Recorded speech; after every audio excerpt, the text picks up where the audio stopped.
So here's what we got. Boom. We got an RV. We got a Forest River Wolf Pup 16 FQ BL. Basically, it's a 16-foot camper, 22 bumper to bumper, 16 interior, I think. Fiberglass sides. It's like the 16 FQ aluminum sided, but additional insulation, more of a four-season camper. With a couple extras. You got like the off-road cool tires. You got this rack back here. The cooler graphics. You got tinted windows, frameless windows. It's really off from this side. But I'm going to go ahead and walk you guys through it. And yeah, let's get to it. So we are on the entrance side of it right now. And let's just run down from the front. So the black label comes with a couple extra stuff. It was like a $1,200 difference, but one of the biggest things I like was this electric tongue jack. So much nicer, easier to level. And against the insulation was so much nicer too. And the fiberglass size just looks so much better. But going from the front, you got this storage right here with a magnetic latch. Boom. And then you got storage all the way through to the other end, up underneath the bed. My weight distribution hitch that I got for it. Let's see, you got your electric awning. You got a bigger picture window here with the black label. You got your outdoor speaker system here, which is Bluetooth. Boom, outdoor speaker. You got your TV mount right there. And that's like your TV. You can just pull it off from the inside mount, put it on here, vice versa. You got your outdoor GFCI outlets. Again, those graphics just look. Can I zoom out? Nope, can't zoom out on you guys right now. You got your outdoor, what do they call it, a pup kitchen or something. But you got your outdoor fridge. It's below freezing in here right now because of the outdoor temperature, but it is a fridge. You got your little leash latch right there. Spare tire came with it. On top, you can't see, but it's got a solar system with a 12-volt deep cycle marine battery. Dealer installed that for me, not the solar panel, just the battery. And there's, inside here there's your solar monitor or trickle charger, essentially. But let me zoom out and let's go inside. Boom, zoomed. All right, here we go. Oh, the door actually is like a friction latch, I guess they call it. So it just sort of stays wherever you put it. Pretty cool. You don't have a latch, doesn't swing around. You got this grab handle. You got this cool black label. And you walk in. This is your view. I'll give you a quick pan of the inside. And then let's go right to left. And sorry, you can see my gimbal right here. I'm on 0.5x, so it zooms out far enough you can actually see the elbow of my gimbal. But anyway, you got your big, tall vertical windows. These blinds, boom, they just stay. Probably normal RV. I never had an RV, so if this is normal to you, sorry. 12-volt inverter outlet, so this will run off the 12-volt system. If you have, it's not going to run anything serious, obviously, but it's there. You got your storage back here. It's a hanging locker, essentially. Pretty nice. You got a queen-size bed, and this bed does not fold up. This is how it is. There might be a way where you can like build in a couch to where it folds up, but this is just how it is, and we're happy with that because now we can get like a real mattress. You got your little reading lights right here, and they actually, you can like bend them around. And like if you only click them once, they give you like this ambiance blue. And I guess they're real big on that blue ambiance because I'll like the speakers, your indoor speaker system. They light up blue if you want them. You've got your storage up here that goes all the way through. Another hanging locker over here, and then you got an outlet. You have a USB-A and USB-C plug right here as well. You got a nice little window there. As far as I can tell, all these windows open up too. Here's your main outlet. So this is a GFCI. All the others run downstream from this. So that's your main one that will trip if you get wet or something. You got your voltage minder right here for the onboard 12-volt system, 13.2 volts. It's plugged in right now. And then you got your little kitchen area. So you've got this nice gooseneck faucet. This thing is, I like this thing. It's got a click button. I assume it's so you can spray or just normal faucet. Swivels, obviously. You got a nice deep stainless steel sink. I've never owned an RV again, but this is a really nice sink, I think, for in an RV. You got this nice little cover. I think Forest River started doing this during COVID. It's a sanitation station, I guess they call it. You stick it right there. We still have all the stickers, tags, hangers, everything in here. Here is your propane double burner stovetop. It has a glass cover right here, and obviously don't use this to cook. Unfold it and then cook. And don't put anything hot in here. They said people do it. It shatters it.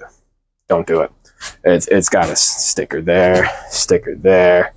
Like, don't do it. I had this in here.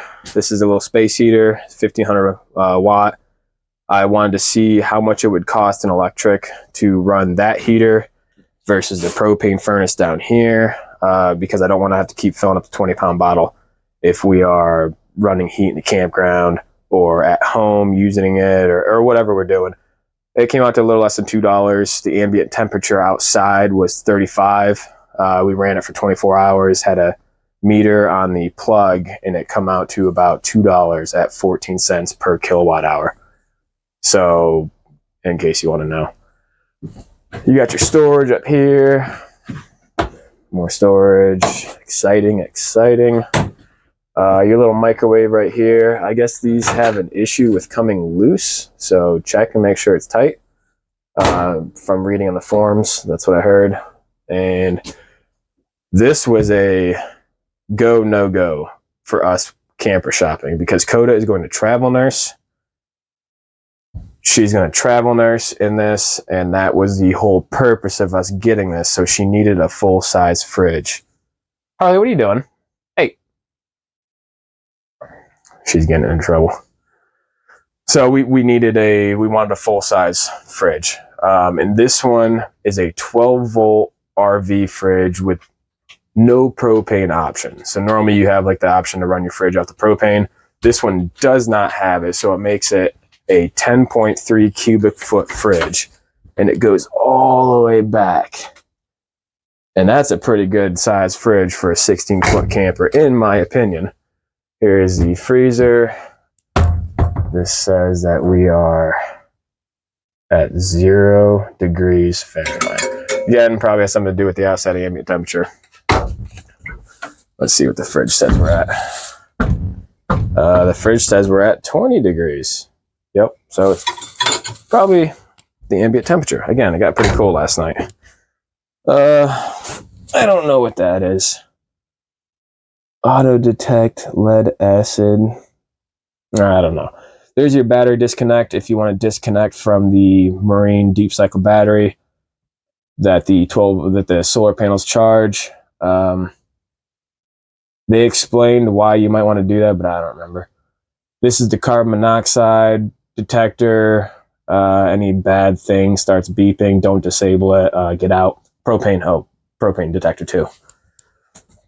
bathroom, we'll get to that. And there's the other TV mount for the inside. So you can actually like pop your TV mount off of that, put it outside, pop it back in here, put it inside.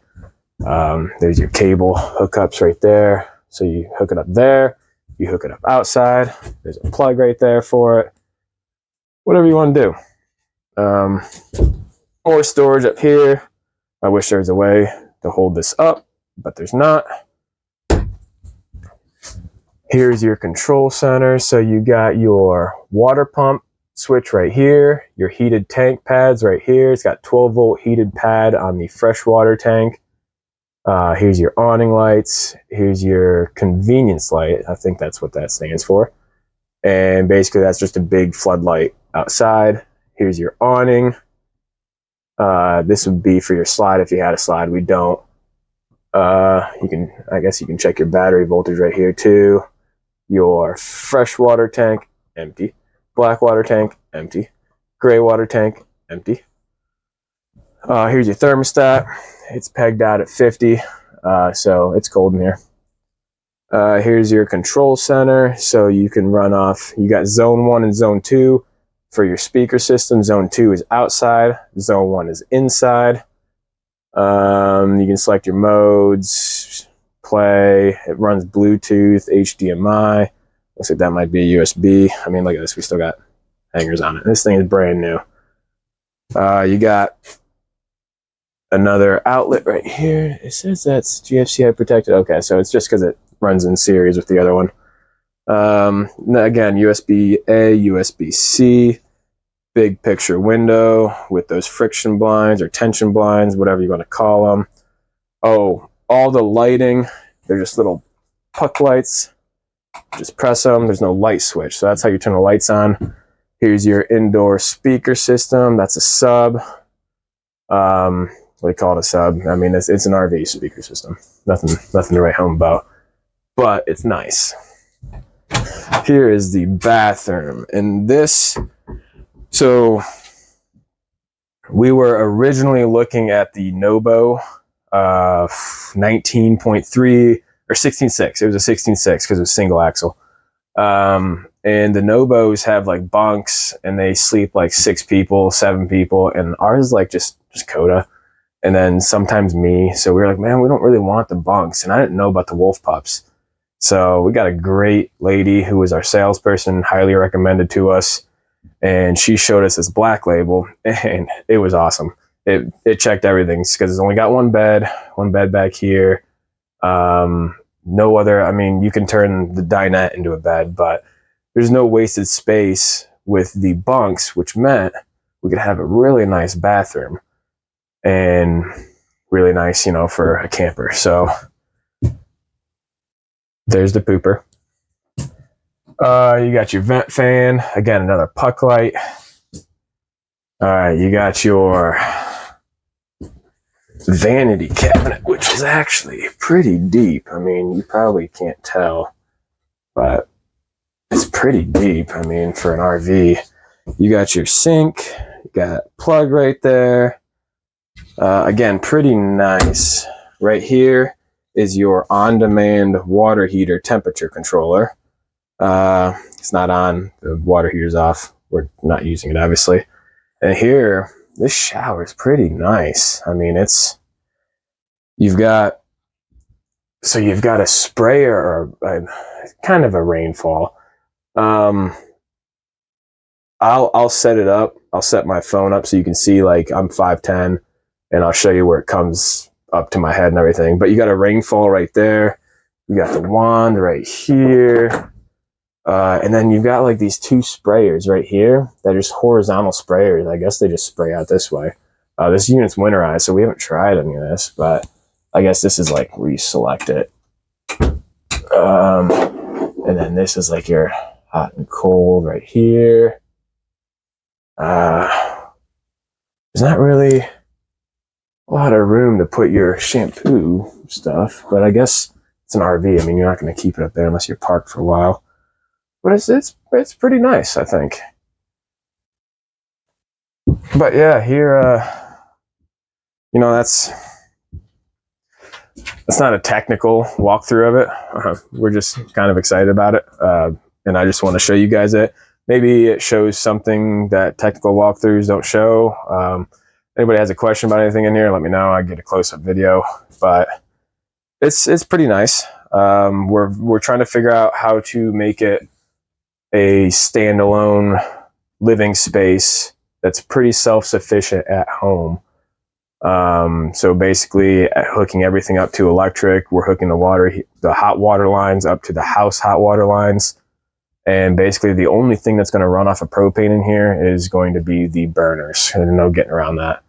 So that's for other reasons. We'll explain later in another video, but basically I'm going to make this fully self-sufficient, minus the burners, for an at-home setup RV as needed. And that's all going to be in my other videos showing how I do that and whatnot. But this is going to be Coda's home for weeks at a time when she's travel nursing, and I'm pretty happy with it. Never owned one, so it's going to be a learning experience, but I think we can tackle it. So let me know what you guys think. Do you like it? Do you want to see more of it? You gonna get questions about it? Whatever. But go ahead and like the video, subscribe. Wait for the video to see how we hook it up at home and how we set the pad up and that whole process in case you want to do it at home. And I'll sort of walk you through as much of that as possible. But I'm going to get my dog before she gets into trouble. And I'm going to get back to knocking some work out. So let's get to it.